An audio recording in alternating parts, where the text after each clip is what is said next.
الحمد لله رب العالمين، والصلاة والسلام على أشرف الأنبياء والمرسلين محمد وعلى آله الطيبين الطاهرين وعلى صحابته الغر المحجلين وعلى من تبعهم بإحسان إلى يوم الدين. أما بعد، قابل احترام اس سے علمی اور مبارک مجلس کے صدر محترم، اسٹیج پہ اور میرے سامنے بیٹھے ہوئے علماء کرام اور اہل علم و فکر، جیسا کہ آپ نے سنا کہ میرا عنوان اہل علم کی لغزشوں سے متعلق ہے اور کس طریقے سے ہمارا تعامل اہل علم کی لغزشوں کے ساتھ ہونا چاہیے. اس سے پہلے کہ میں اپنے صلب موضوع کی طرف آؤں، مناسب معلوم ہوتا ہے کہ اس سے پہلے چند تمہیدی باتیں آپ لوگوں کے سامنے رکھی جائیں. آپ تمام اہل علم اس بات سے بخوبی واقف ہیں کہ علماء کرام کا مقام اور مرتبہ کیا ہے. علماء کرام انبیاء کرام کے وارث ہیں، اور یہی وجہ ہے کہ اللہ تبارک و تعالی نے ان کی اطاعت کو واجب قرار دیا ہے. اس امت پہ علماء کرام کی اطاعت واجب ہے، اور ان کی اطاعت اللہ تبارک و تعالیٰ کی اطاعت کا ایک حصہ ہے. یہ مقام و مرتبہ لوگوں کے درمیان اور اہل علم کے درمیان معروف اور مشہور رہا، لیکن آج کے زمانے میں جس طریقے سے تبدیلیاں واقع ہو رہی ہیں، انہی تبدیلیوں کے نتیجے میں کچھ نئے فکر اور نئی سوچ اور نیا طریقہ لوگوں میں رائج ہو رہا ہے. عام الناس کے اندر بعض افراد ایسے ہیں جو یہ سمجھتے ہیں کہ علماء کرام کا کوئی مقام اور مرتبہ نہیں ہے، شریعت کے اعتبار سے ان کا مقام اعلیٰ نہیں ہے. ایسے لوگ اور ان کی سوچ خوارج کی سوچ سے مشابہ ہے، جنہوں نے صحابہ کرام میں سے علماء صحابہ کرام کا نہ احترام کیا اور نہ ان کے مقام کو پہچانا. عوام الناس کے اندر کچھ افراد ایسے بھی ہیں جنہوں نے علماء کرام کو اتنے اونچے اور مقدس مقام پہ پہنچا دیا کہ مطلقاً ان کی تقلید کرنے لگے، ان کی ہر بات کو قبول کرنے لگے اور اسی پہ عمل کرنے لگے. غلط ہو یا صحیح، عالم مقدس ہے اور اس کی ہر بات کو قبول کیا جائے گا اور مکمل طور پہ اس کی تقلید کی جائے گی.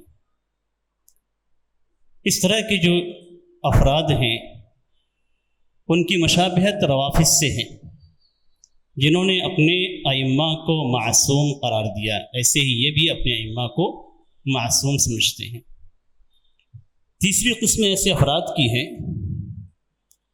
جو علماء کرام کے مقام کو سمجھتے ہیں، سنتے ہیں، جانتے ہیں، لیکن انہیں انسان کا مقام نہیں دیتے ہیں. وہ سمجھتے ہیں کہ یہ فرشتے ہیں جن سے کوئی غلطیاں نہیں ہو سکتی ہیں، کوئی غلطی ان سے صادر نہیں ہو سکتی ہے، اور جہاں کسی عالم سے کوئی غلطی ہوتی ہے تو اسے مضبوطی سے تھام کر لوگوں میں پھیلانا شروع کر دیتے ہیں، اور ان کے ساتھ جو بشری تقاضے ہوتے ہیں جن کی وجہ سے انسان سے غلطیاں ہوتی ہیں، ان بشری تقاضوں کی رعایت نہیں کرتے. تلاش میں ہوتے ہیں کہ کب کسی عالم سے کوئی غلطی ہو اور اس غلطی کو لوگوں میں پھیلایا جائے، سوشل میڈیا پہ عام کیا جائے اور اسے بری طریقے سے بدنام کیا جائے. ان تمام چیزوں سے ہٹ کر اہل سنت و جماعت کا موقف ہے. ان میں سے کسی میں اہل سنت و جماعت نہیں ہے. یہ آج کے لوگوں کا ماحول ہے، اور اس میں افسوس کے ساتھ کہ کچھ اہل علم بھی شامل ہوتے ہیں۔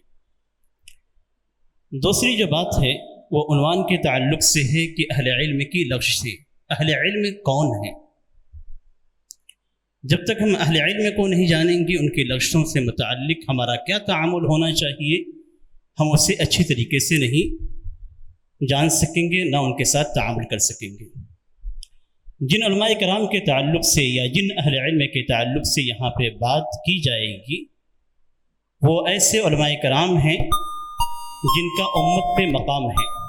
یہاں مراد اہل بدعت اور اہل ضلالت نہیں ہیں، یعنی بدعتیوں کے علماء، اہل بدعت کے علماء یہاں پہ مراد اور مقصود نہیں ہیں، جنہوں نے اپنا کام ہی رکھا ہے کہ لوگوں، جن کا کام ہی یہی ہے کہ اہل حق کی مخالفت کی جائے، بدعت کو لوگوں کے لیے عام کیا جائے، اور اسی چیز کو انہوں نے ولا اور برا کا پیمانہ بنا رکھا ہے۔ ایسے افراد جو بدعت کی طرف دعوت دیتے ہیں، گمراہی کی طرف دعوت دیتے ہیں، یہ اس قابل نہیں ہے کہ انہیں اہل علم میں شمار کیا جائیں۔ اب اس کے بعد سوال پیدا ہوتا ہے کہ علماء کون ہیں، اہل علم کون ہیں؟ اہل علم وہ ہیں جن کو شریعت کا بہترین علم ہے، جو اللہ تبارک و تعالیٰ کے دین کی فقہ رکھتے ہیں، اور اپنی علم کے مطابق جو انہوں نے ہدایت اور بصیرت حاصل کی ہے اس کے مطابق عمل کرتے ہیں۔ یہی وہ لوگ ہیں جن کو رؤوس الطائفہ المنصورہ کہا جائے گا۔ یہی وہ لوگ ہیں جو رؤوس جماعت المسلمین ہیں، جس جماعت المسلمین کو لازم پکڑنے کا ہمیں حکم دیا گیا ہے۔ اب ان علماء کو آپ کیسے پہچانیں گے؟ ان کے پہچاننے کے لیے کچھ علامتیں ہیں، ان علامتوں کے ذریعے سے آپ انہیں پہچان لیں گے، ان کے علم کے ذریعے سے پہچانا جائے گا۔ علم کیا ہے؟ علم یہ ہے کہ آپ کے پاس ایسا علم ہو، یا اہل علم کے پاس، عالم کے پاس ایسا علم ہو جو اللہ کے رسول صلی اللہ علیہ وسلم سے لیا گیا ہو۔ ان کو پہچانا جائے گا کہ شبہات کے مقام پہ ان کا قدم ثابت رہا۔ جب لوگوں کی عقلیں کام کرنا بند کر دیتی ہیں اور شبہات کے حالات میں، فتنوں کے حالات میں جب مختلف افکار سامنے آتے ہیں اور لوگ جذبات سے کام لیتے ہیں، تو اہل علم وہاں پہ ثابت قدم رہتے ہیں۔ ان کو ان کی خشیت، ان کے تواضع اور ان کی عبادت سے پہچانا جائے گا۔ ان کو پہچاننے کے لیے ان کی طرف نظر ڈالا جائے گا تو وہ دنیاوی معاملات سے اپنے آپ کو اوپر رکھتے ہیں۔ اور ایک خاص چیز جس سے عالم کو پہچانا جائے گا وہ یہ کہ اس زمانے کے علماء اس کے لیے علم کی گواہی دیں کہ اس کے پاس علم ہے، یہ اہل علم سے ہیں۔ امام مالک رحمہ اللہ سے نقل کیا گیا، وہ کہتے ہیں لیس کل من احب ان یجلس فی مجلس للتحدیث والفتیا جلس حتی یشاور فیہ اہل الصلاح والفضل واہل الجہة فی المسجد فإن رأوہ اہلا لذلک جلس۔ اس کے بعد وہ مشہور قول ہے جو ہم ہمیشہ سنتے ہیں۔ کون سا مشہور قول ہے؟ امام مالک رحمہ اللہ کا، وما جلست حتى شہد لی 70 شیخا من اہل العلم انی موضع لذلك۔ یہ امام مالک رحمہ اللہ کا جو قول ہمیشہ سنتے ہیں کہ امام مالک رحمہ اللہ نے مسند تدریس کو اس وقت سنبھالا جب اہل علم سے 70 اہل علم نے ان کے لیے گواہی دی۔ اس سے پہلے وہ کہتے ہیں کہ ہر وہ شخص جو حدیث بیان کرنے کے لیے، فتویٰ دینے کے لیے مسند تدریس پہ یا مجلس میں بیٹھنا چاہتا ہے، وہ اس لائق نہیں ہے کہ اس کی خواہش ہے تو بیٹھ جائیں۔ جب تک وہ اہل علم، اہل فضل سے، اہل فکر و نظر سے جب تک وہ پوچھیں نہ مشورہ نہ کرے، جب وہ کہیں کہ ہاں تم بیٹھنے کے لائق ہو چکے ہو، اس وقت تم بیٹھو۔ اب یہاں پہ تفریق کرنی چاہیے ہمیں علماء کے درمیان اور ان افراد کے درمیان جو اہل علماء کا لبادہ اوڑھے ہوئے ہیں۔ آج کے وقت میں یہی معاملہ ہے۔ معاملہ کیا ہے کہ اس زمانے کے اندر کچھ ایسے افراد دعات پائے جاتے ہیں جنہیں لوگ علماء سمجھتے ہیں اور وہ حقیقی معنوں میں علماء نہیں ہیں۔ ان میں سے پہلی قسم ایک بہترین کتاب ہے عبد الرحمن اللواحق کی، عبد الرحمن بن معلی اللواحق کی قواعد التعامل مع العلماء۔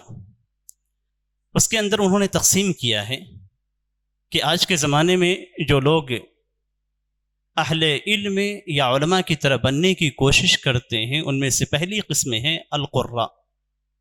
قراء کون ہیں؟ غور سے سننے کی ضرورت ہے، یہاں باتیں تھوڑی تلخ ہوں گی، ہمارے دلوں کو جا کر لگیں گی، لیکن حقیقت یہی ہے۔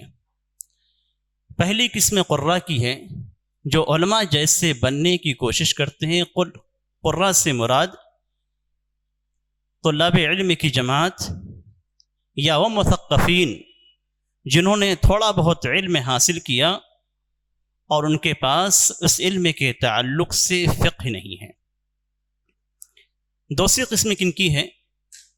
ان دانشوران کی جو اسلامی مفکر بنتے ہیں۔ بہت ساری جگہوں پہ لکھا جاتا ہے، بہت سارے افراد کے ناموں کے نیچے کی اسلامی مفکر ہیں، اس طرح کے نام ڈالے جاتے ہیں۔ یہ کون لوگ ہیں جو بڑی اچھی تقریریں کرتے ہیں اور بڑے اچھے انداز میں لوگوں کو اپنی طرف مائل کرتے ہیں؟ ان کے پاس اسلام کا عام فہم تو ہوتا ہے، اور وہ اسلام اور غیر اسلام کے درمیان یا مختلف ادیان کے درمیان فرق کرنے والی چیزوں کو جانتے ہیں۔ وہ بات کرتے ہیں تو کس کے تعلق سے؟ مادیت کے تعلق سے بات کرتے ہیں۔ وہ بات کرتے ہیں دین اور حکومت کو الگ الگ رکھنے کا، سیاست اور دین کو الگ الگ کرنے کا۔ وہ بات کرتے ہیں عمومی طور پہ اقتصادی نظام سے متعلق، اجتماعی نظام سے متعلق۔ یہ لوگ شریعت کے علماء نہیں ہیں، ان کو اہل علم نہیں کہا جائے گا۔ اسی طریقے سے تیسری قسم ہے، اور یہی ہمارے لیے ہے، تیسری قسم ہے خطبہ اور وعاظ کی، خطبہ اور واعظین کی۔ کسی کے خطیب یا واعظ ہونے سے یہ لازم نہیں آتا ہے کہ وہ عالم ہے۔ آپ کی تقریر بہت اچھی ہوگی، آپ کا بیان بہت اچھا ہوگا، آپ کا درس بہت اچھا ہوگا، لیکن اس سے یہ لازم نہیں آتا کہ آپ عالم ہیں۔ کتنے واعظین ہیں جو لوگوں کے دلوں کو کھینچ لیتے ہیں، کتنے خطبہ ہیں جن کے خطبے سننے کے لیے لوگ دوڑے آتے ہیں، لیکن ان میں سے بہت سارے خطبہ اور واعظین ایسے ہوں گے جن کے پاس علم کا کوئی حصہ نہیں ہوگا۔ معلومات ہوگی لیکن علم کا کوئی حصہ نہیں ہوگا۔ لوگوں کی جذبات ہوتے ہیں، ان کے تعلق سے لوگ کھینچے جاتے ہیں۔ عوام کا اعتبار نہیں ہے، اعتبار کس کا ہے؟ عالم کی گواہی کا اعتبار ہے۔ اب یہ ساری چیزیں جاننے کے بعد اہل علم کون ہیں یہ معلوم ہو چکا آپ کو، کہ جن کے لیے علماء گواہی دیں۔ اب علماء کے شرعی اعتبار کو جو ہم دیکھیں گے تو دو چیزوں پہ مبنی ہیں، دو چیزوں سے اس کا تعلق ہے۔ پہلی چیز یہ کہ علماء کی اطاعت اللہ تبارک و تعالیٰ کی اطاعت ہے، اللہ کے رسول صلی اللہ علیہ وسلم کی اطاعت ہے۔ علماء کی اطاعت اللہ اور اس کے رسول کی اطاعت ہے، اس لیے ان کی جو احکام ہیں، ان کے جو اوامر ہیں، ان کی پابندی کرنا اور اس پہ عمل کرنا واجب ہے۔ دوسری جو اہم چیز ہے وہ یہ کہ علماء کی اطاعت حقیقت میں مقصود نہیں ہے، یعنی ایسا نہیں کہ آپ کو علماء کی اطاعت کرنی ہے یہی مقصود لذاتی ہی ہے، نہیں، بلکہ مقصود کیا ہے؟ مقصود یہ ہے کہ اللہ اور اس کے رسول کی اطاعت کی جائے، اس کے لیے علماء کی اطاعت ایک راستہ ہے۔ اب اس سے جو چیز ہمارے سامنے آتی ہے علماء کی اطاعت کے بعد، وہ یہ کہ علماء کی ذات کو مقدس نہیں سمجھنا ہے، اس لیے کہ جو کچھ ان کے پاس علم ہے وہ اللہ تبارک و تعالیٰ کی طرف سے ہے اور ان کا علم اللہ کے تعلق سے ہے۔ اب علماء کا اعتبار کیا جائے گا شرعی اعتبار۔ اب اس سے جو چیز خارج ہو جاتی ہے وہ یہ کہ علماء کی اطاعت واجب ہونے کے ساتھ ساتھ ان کی تقدیس کو چھوڑ دیا جائے گا، اور صرف علماء کی اطاعت اللہ اور اس کے رسول کی اطاعت کے تابع ہوگا۔ اب اس کے بعد ہم منتقل ہوتے ہیں اس سے لمبی تمہید کے بعد، اس لیے کہ یہ تمہید لمبی ہے لیکن اس کے باوجود اہل علم کی تعیین اس سے ہوتی ہے۔ اس کے بعد ہم منتقل ہوتے ہیں کہ اہل علم کی لغزشوں کے تعلق سے بات کرتے ہیں، اور یہ بات کچھ قواعد کی روشنی میں ہوگی جن قواعد کو آپ لوگوں کے سامنے پیش کیا جائے گا۔ اسی قواعد کی روشنی میں علماء کے ساتھ تعامل کیا جائے گا۔ سب سے پہلا قاعدہ یہ ہے کہ جس طریقے سے سارے انسان غلطی کرتے ہیں ایسے ہی علماء سے بھی غلطیاں ہوتی ہیں۔ علماء معصوم نہیں ہیں، اس لیے علماء سے بھی غلطی ہو سکتی ہے، لیکن علماء کی غلطی، اور خاص طور پہ یہاں پہ علم سے متعلق بات کی جا رہی ہے، ان کی اپنی ذاتی اور شخصی اخلاقی غلطیوں سے متعلق بات نہیں کی جا رہی۔ یہاں جو بات ہے ہماری ان کی علمی غلطیوں سے متعلق ہے۔ علماء کرام جب غلطی کرتے ہیں تو اس سے یہ لازم نہیں آتا ہے کہ وہ گناہ میں واقع ہوتے ہیں، یعنی ان کی غلطی سے ان کو گناہ ہو، یہ لازم نہیں آتا۔ جیسا کہ آپ جانتے ہیں کہ اگر مجتہد غلطی کرتا ہے تو ایسی صورت میں بھی وہ اللہ تبارک و تعالیٰ کے ہاں معذور ہوتا ہے۔ اسی لیے نبی اکرم صلی اللہ علیہ وسلم کا فرمان ہے اذا حکم الحاکم فاجتہد ثم اصاب فلہ اجران وَإِذَا حَكَمَ فَاجْتَهَدَ ثُمَّ أَخْطَأَ فَلَهُ أَجْرٌ۔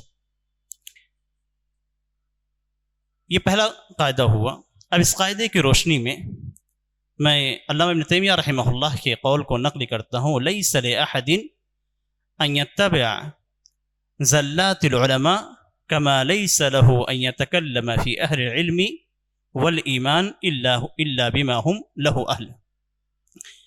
اگر کوئی عالم غلطی کرتا ہے تو اس تعلق سے ہمارا موقف کیا ہونا چاہیے؟ اس سلسلے میں محمد بن حسین الجیزانی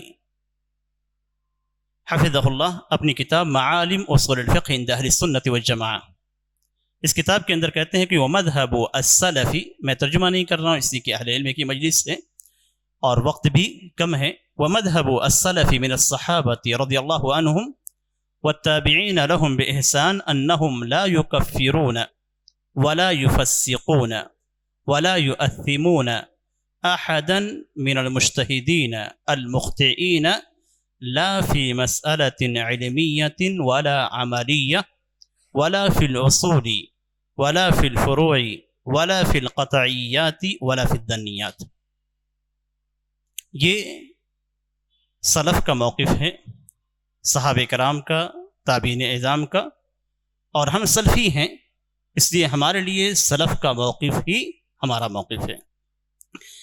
اسی طریقے سے امام طحاوی رحمہ اللہ فرماتے ہیں کہ اہل الخیر والاثر واہل الفقہ والنظر لا یذکرون الا بالجمیل ومن ذکرهم بسوء فهو على غیر السبیل۔ علامہ تیمیہ رحمہ اللہ نے اپنے قول کے اندر مزید وضاحت کی ہے کہ وہ متعول جس کا قصد اللہ کے رسول صلی اللہ علیہ وسلم کی مطابقت ہے، اسے نہ کافر ٹھہرایا جائے گا نہ فاسق ٹھہرایا جائے گا اگر وہ اجتہاد کرتا ہے اور غلطی کر جاتا ہے، اور یہ لوگوں کے یہاں عملی مسائل کے یہاں معروف اور مشہور ہیں۔ اسی طریقے سے دوسرا قاعدہ جو اس سلسلے میں ہے وہ یہ کہ اگر کوئی عالم غلطی کرتا ہے تو اس کی غلطی میں اس کی تقلید نہیں کی جائے گی۔ وہاں پہ خاص طور پہ ہم تقلید کا لفظ استعمال کریں گے، پیچھے ہم نے اطاعت کا لفظ استعمال کیا تھا، اور یہاں پہ تقلید اس لیے کہ یہاں پہ غلطی ہے، تو غلطی میں اگر آپ اس کی اتباع کریں گے تو وہ تقلید کہلائے گی، اور اگر اس کی بات صحیح ہے، کتاب و سنت کی روشنی میں ہے، اور اس کی بات آپ قبول کرتے ہیں، اس کی اتباع کرتے ہیں، تو وہاں پہ اطاعت ہو جائے گی۔ کسی بھی عالم کی غلطی کو شریعت کی طرف منسوب نہیں کیا جائے گا، اور عالم کی غلطی ایسے اختلاف کے باب سے نہیں ہے جو جائز ہے۔ آج ایک مسئلہ اور ہے، میں تھوڑا سا ہٹ کر بات کرنا چاہ رہا ہوں۔ ایک مسئلہ اور ہے، اور وہ یہ کہ عوام کے ذہن میں یہ بات بیٹھ رہی ہے، اور یہ چیز جب عوام کے ذہن میں بیٹھ رہی ہے تو اس کا مطلب یہ ہے کہ علماء ہی اس چیز کو عوام کے ذہن میں بیٹھا رہے ہیں۔ اس لیے کہ کوئی بھی قاعدہ، کوئی بھی اصول اگر کسی جاہل کو معلوم ہوتا ہے تو اس کا مطلب یہ ہے کہ عالم نے ہی اسے وہ اصول بتلایا ہے۔ اصول صحیح ہو یا غلط ہو اپنی جگہ پہ ہے، لیکن اگر کسی جاہل کے پاس پہنچ جاتا ہے تو اس کا مطلب یہی ہے کہ اس جاہل کے پاس عالم کے ذریعے سے پہنچا ہوا ہے۔ لوگوں میں کیا بات معروف ہے، اور یہ چیز بہت زیادہ منتشر ہو رہی ہے کہ ارے اس مسئلے کے اندر تو دو قول ہیں، اس مسئلے کے اندر علماء کے درمیان اختلاف ہے، تو ہم کسی بھی قول کو لے لیں، کسی بھی قول پر عمل کر لیں، کافی ہیں۔ عمومی طور پہ ہی دیکھا جاتا ہے، اگر کچھ آپ اعتراض کریں گے، اس کے اوپر نکیر کریں گے، تو کیا کہے گا؟ اس مسئلے میں اختلاف تو ہے، دیکھو فلاں عالم نے یہ کہا ہے۔ آپ کے اس اصول کے دینے کی وجہ سے وہ آپ سے سوال نہیں پوچھتا ہے، بلکہ وہ سوشل میڈیا پہ دیکھتا رہتا ہے کہ اس کے مقصد کا عالم کہاں ملتا ہے جہاں پہ وہ غلطی کر رہا ہے۔ پہلے سے وہ ذہن بنا لیتا ہے کہ مجھے اس چیز کو کرنا ہے یا نہیں کرنا ہے، اس کا ذہن بنا ہوا ہے، اسی ذہن کے مطابق وہ سوشل میڈیا پہ تلاش کرتا رہتا ہے جہاں کوئی عالم جیسا بھی ہو، اس لیے کہ عوام کے نزدیک سارے ہی عالم ہیں، تو ہر کسی کو دیکھتا رہتا ہے، کوئی بھی شخص ہے، اور دیکھتے دیکھتے بردرس کی طرف بھی چلا جاتا ہے اور اس کو بھی عالم میں شمار کر دیتا ہے، اور پھر اس کی بات کو لے کر کہتا ہے کہ اس مسئلے میں اختلاف تو ہے، اختلاف کے نتیجے میں جس قول کو چاہیں ہم لے لیں، اور یہی وہ عمل کرتا ہے۔ تو کہنے کا مقصد یہ ہے کہ جو اس کے پاس قاعدہ پہنچا کہ اختلاف کی صورت میں کسی بھی ایک قول کو لیا جا سکتا ہے، وہ کس نے ڈالا؟ ہمارے انہی افراد نے جن کے پاس اصول کو سمجھنے کی کمی تھی۔ خلاف سائغ الگ ہے، ایسے مسائل جن میں اختلاف ہے اور دونوں پہ عمل کیا جا سکتا ہے وہ الگ ہے، ایسے مسائل جن میں اختلاف ہے اور ان میں راجح قول کی صحیح دلیلیں موجود ہیں، تو ایسی صورت میں دوسرے قول پر عمل کرنا حرام ہے، حلال نہیں ہے کہ آپ کسی بھی قول کو لے کر اسے اپنی بنیاد بنا کر اس پہ عمل کرنا شروع کر دیں۔ جس قول کی راجح دلیل موجود ہے اس قول کے مرجوح قول پر عمل کرنا حرام ہو جاتا ہے۔ یہ قاعدہ آپ کو عوام میں بتانا ہے اور سختی کے ساتھ بتانا ہے، اس لیے کہ ہمیشہ عوام تلاش کرتی ہے کہ کون کسی بھی چیز کو جائز قرار دیتا ہے اور اس کی طرف چلی جاتی ہے۔ تو اگر کوئی عالم غلطی کرتا ہے تو اس غلطی کو شریعت کی جانب منسوب نہیں کیا جائے گا، اور نہ ہی اس کی غلطی ایسے اختلاف میں سے ہے جو اختلاف جائز ہے، تو اس صورت میں اس غلطی کے اندر اس کی تقلید اور اتباع یا اقتداء نہیں کی جائے گی۔ اس تعلق سے امام شاطبی رحمہ اللہ الموافقات کے اندر فرماتے ہیں کہ ان زلۃ العالم لا يصح اعتمادها من جهة ولا الاخذ بها تقليدا له وذلك لانها موضوعة على المخالفة للشرع۔ اور اس سلسلے میں امام شوکانی رحمہ اللہ نے ارشاد الفحول کے اندر ایک بہترین بات نقل کی ہے کہ امام بہقی رحمہ اللہ نے اسماعیل القادی سے نقل کیا۔ اسماعیل القادی کہتے ہیں کہ میں معتدد کے پاس گیا تو معتدد نے مجھے ایک کتاب دی. میں نے اس میں دیکھا کہ اس میں علماء کرام کی لغزشوں کو جمع کیا گیا ہے، اور ہر لغزش، ہر غلطی کی جو دلیلیں ہیں اسے بھی جمع کیا گیا. تو اسماعیل القادی نے کہا کہ مصنف ھذا زندیق، اس کتاب کا جو مصنف ہے وہ زندیق ہے، اسلام سے خارج ہے. تو معتدد نے سوال کیا کہ لم تصح هذه الاحاديث، یہ حدیثیں صحیح نہیں ہیں جو اس کے اندر ذکر کی گئی ہیں. اسماعیل القادی کہتے ہیں کہ میں نے کہا کہ الاحادیث علی ما رویت، حدیث جیسے روایت کی گئی اس حساب سے ٹھیک ہیں. ولیکن من اباح المسکر لم یبح المتعہ، جس نے نشے والی چیزوں کو حلال قرار دیا ہے اس نے متعہ کو حلال نہیں قرار دیا. ومن اباح المتعة لم يبح الغناء والمسکر، اور جس نے متعہ کو جائز قرار دیا ہے، مباح قرار دیا ہے، اس نے موسیقی اور گانے بجانے اسی طریقے سے نشہ آور چیزوں کو جائز نہیں قرار دیا. وما من عالم الا وله زلہ، ہر عالم کے پاس کوئی نہ کوئی لغزش ضرور ہوتی ہے، اسی کے معصوم نہیں ہے. ومن جمع زلل العلماء ثم اخذ بها ذهب دينه فامر المعتدد باحراق ذلك الكتاب. تو ایسا نہیں ہے کہ لغزش کی دلیلیں نہیں ہوتی ہیں، لیکن لغزش کی جو دلیلیں ہیں یا وہ دلیلیں غلط ہوتی ہیں یا ان سے وجہ استدلال غلط ہوتا ہے. دلیل صحیح ہو سکتی ہے. آج آپ دیکھیں بریلی علماء قرآن کریم کی آیتوں سے استدلال کرتے ہیں، لیکن ان کا وجہ استدلال غلط ہے، ان کی دلیلیں غلط نہیں ہیں.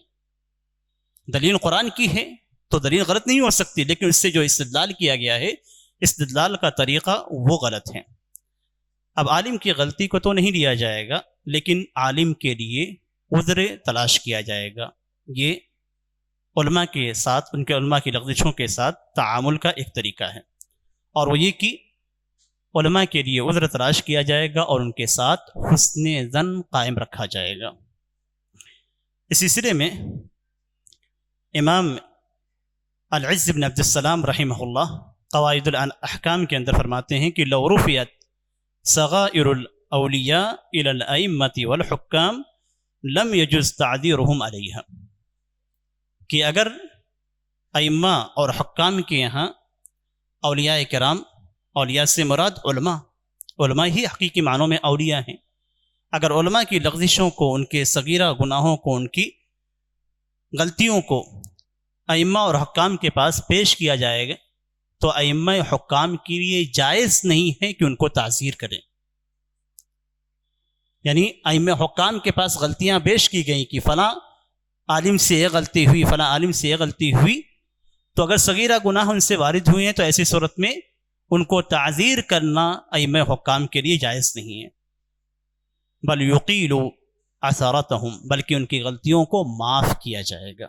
ویستر زلتہم، اور ان کی جو غلطیاں ہیں، جو لغزشیں ہیں، ان کو چھپائے گا.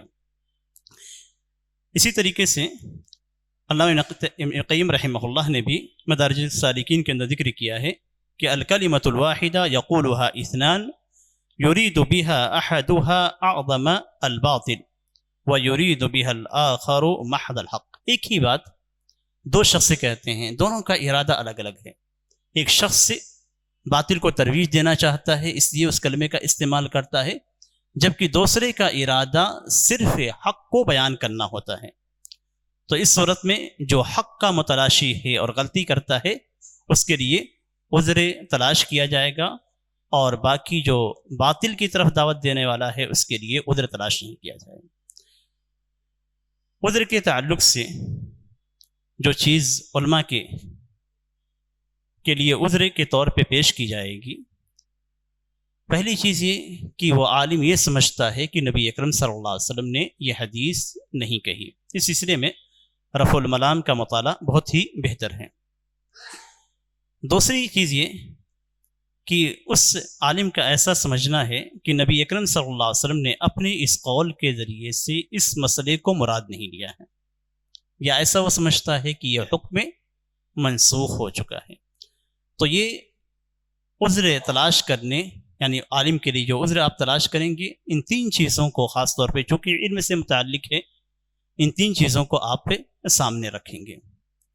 اسی طریقے سے قاعدہ یہ بھی ہے اہل علم کی غلطیوں اور ان کے لغزشوں کے ساتھ تعامل میں، قاعدہ یہ بھی ہے کہ عالم کے مقام کو ثابت رکھا جائے گا، یعنی ایسا نہیں ہے کہ عالم نے غلطی کی تو ایسی صورت میں آپ اس کو اپنی نگاہوں سے گرا دیں۔ اس کی خوبیاں ہیں، اچھائیاں ہیں، خدمت ہے، ان ساری خدمتوں کو آپ مٹی میں ملا دیں، ایسا نہیں کرنا ہے۔ اگر کسی عالم سے غلطی ہوتی ہے تو ایسی صورت میں آپ کو انصاف کا دامن نہیں چھوڑنا ہے۔ وَلَا يَجْرِمَنَّكُمْ شَنَآنُ قَوْمٍ عَلَىٰ أَلَّا تَعْدِلُوا۔ علامہ ابن تیمیہ رحمہ اللہ اشاعرہ پہ رد کرتے ہیں، ان کی کتاب درء تعارض العقل والنقل کے اندر ابن تیمیہ رحمہ اللہ اشاعرہ پہ رد کرتے ہوئے کہتے ہیں کہ ما من هؤلاء الا من له مسائل مشکورة وحسنات مبرورة وله في الرد على كثير من أهل الإلحاد والبدع والانتصار لكثير من أهل السنة والدين ما لا يخفى على من عرف حالهم۔ اشاعرہ کے تعلق سے ہم بہت باتیں کرتے ہیں۔ اشاعرہ کے بارے میں علامہ تیمیہ رحمہ اللہ نے رد کیا، ان کی جو غلطیاں تھیں غلطیوں پہ رد کیا۔ رد کرنے کے بعد کہتے ہیں کہ ان سارے افراد جن پہ رد کیا گیا ہے، اشاعرہ ان پہ رد کیا گیا ہے، ان کی ایسی کوششیں اور محنتیں ہیں اور ایسے حسنات ہیں جن پہ امت کو ان کا شکر ادا کرنا چاہیے، اور ان کی کوششیں اور محنتیں بہت زیادہ ہیں اہل الحاد پہ رد کرنے میں۔ آپ اشاعرہ کے تعلق سے دیکھیں گے تو اشاعرہ کی کتابوں میں اہل الحاد اور ملحدین پہ رد کا ایک لمبا سلسلہ ہے، اور اس اعتبار سے آپ دیکھیں گے تو اسلام کے دفاع میں ان کی بڑی کوششیں ہیں۔ یعنی اسی باب میں اگر آپ آج کے زمانے میں دیکھنا چاہیں تو علماء احناف کے اندر بھی بہت سارے علماء ایسے ہیں جنہوں نے دین اسلام کا صحیح طور پہ دفاع کیا ہے، صحیح طور پہ دفاع کیا ہے۔ تو ایسا نہیں کہ اس کی وجہ سے آپ ان کی جو غلطیاں ہیں ان غلطیوں پہ آپ رد کریں گے، لیکن ان کی خوبیوں کو گنایا جائے گا۔ اسی چیز کو علامہ تیمیہ رحمہ اللہ نے یہاں پہ تھوڑا تفصیل کے ساتھ ذکر کیا ہے۔ اس سلسلے میں مزید قواعد کی طرف اشارہ کرنا چاہتا ہوں۔ ان میں سے ایک قاعدہ یہ بھی ہے کہ اگر کوئی عالم غلطی کرتا ہے تو ایسی صورت میں اس کی غلطی پہ رد کیا جائے گا، لیکن کون رد کرے گا؟ آج کے زمانے میں ہمارا جو معاملہ چلتا ہے وہ معاملہ یہ کہ ہم علماء کرام کی غلطیوں کو دیکھتے ہیں تو فوراً اس پر رد کرنے کی کوشش کرتے ہیں۔ ہمارا مقام کیا ہے؟ علماء کرام کا مقام کیا ہے، یا فرق کتنا ہے؟ جو کہ علماء کرام کے مراتب ہیں، ان مراتب کے اعتبار سے آپ کا مرتبہ کیا ہے، اس عالم کا مرتبہ کیا ہے، یہ جاننے کی کوشش نہیں کرتے۔ دوسری بات جو اہم ہے وہ یہ کہ عمومی طور پہ اس طرح کی غلطیوں کا تذکرہ ہم ممبروں پہ کرتے ہیں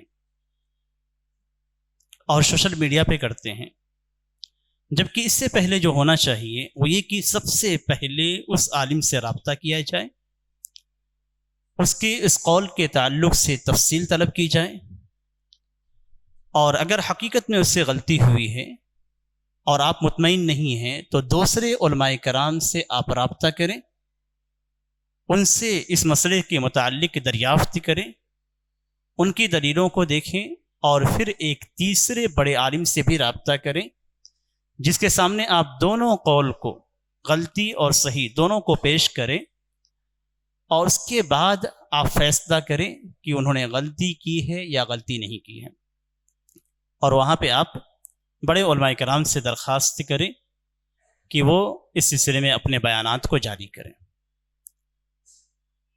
آج ہم اہل علم کے اندر یہ خامی پائی جاتی ہے، اسے خامی ہی کہا جائے گا، کہ ہم مشہور ہونے کے ذوق اور شوق میں بڑے بڑے علماء کرام پہ رد کرتے ہیں، اور اس کے بعد یہ کہتے ہیں کہ فلاں عالم نے غلطی کی، علامہ البانی رحمہ اللہ نے غلطی کی، علامہ ابن عثیمین رحمہ اللہ نے غلطی کی، علامہ ابن باز رحمہ اللہ نے اس طریقے سے کہا، اور اس طریقے سے عوام کے درمیان بلکہ طلاب علم کے درمیان ان کے مقام کو نیچا کرنے کی کوشش کرتے ہیں۔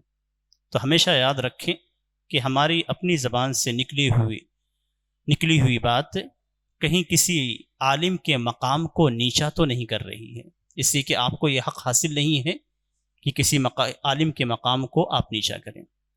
تو یہ مختصر باتیں تھیں، وقت بھی تنگ دامنی کا شکوہ کر رہا ہے، اس لیے آخر میں اللہ تبارک و تعالیٰ سے یہی دعا ہے کہ اللہ تبارک و تعالیٰ ہمیں علماء کے حقیقی علماء کرام کے مقام کو پہچانے کی توفیق دے، ان کے احترام کو ہمارے دلوں کے اندر قائم رکھے، ان اہل علم سے استفادہ کرنے کی ہمیں توفیق دے۔ اور آخری بات، جماعت اہل حدیث کے اس مبارک مجلس کو قائم کرنے پہ جماعت اہل حدیث کو میں مبارکباد دیتا ہوں، اور ساتھ ہی ان کا شکر ادا کرتا ہوں کہ انہوں نے ایک بہترین موقع ہمیں اور آپ کو فراہم کیا، جس میں ہم بیٹھ کر کچھ علمی باتیں سننے اور کہنے کہ اللہ تعالیٰ نے توفیق دی، اور ان کے ذریعے سے توفیق ہمیں ملی۔ اللہ تعالیٰ ان کے مساعی کو قبول فرمائے، آمین۔ وصلی اللہ علی نبینا محمد وعلی آلہ وصحبہ وسلم۔ السلام علیکم ورحمۃ اللہ وبرکاتہ۔ مرسی ٹی وی کے مزید ویڈیوز کے لیے ہمارے چینل کو سبسکرائب کریں اور بیل آئیکن کو کلک کرنا نہ بھولیں۔ جزاک اللہ خیر۔ مرسی ٹی وی، پیغام رحمت۔